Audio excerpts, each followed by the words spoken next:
Бурулайдын Иши, Сүйүүнүн Күчү Керемет деген сөздөргө жабырлануучу тарап ызаланды.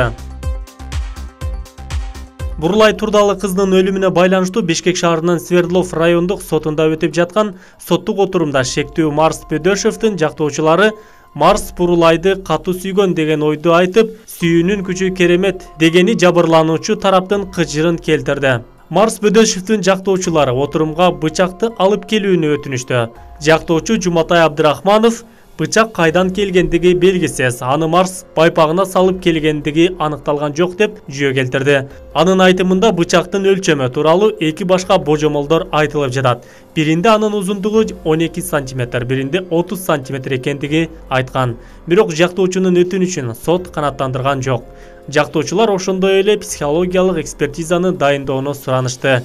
Турдалы Кожоналиевдердин жактоочулары экинчи тараптын өтүнүштөрүн ишти созуу аракети деп эсептей тургандыгын айтышты. Кийинки соттук отурум 10 декабрда өтөт. Анда жарыш сөзгө кезек берилип, өкүм чыгарышы да ыктымал.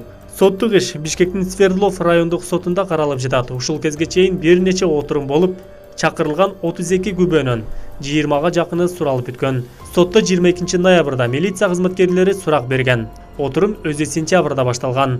Бурулай турдалы кызы быйыл 27 майда Жайыл райондук ички иштер бөлүмүндө өлтүрүлгөн.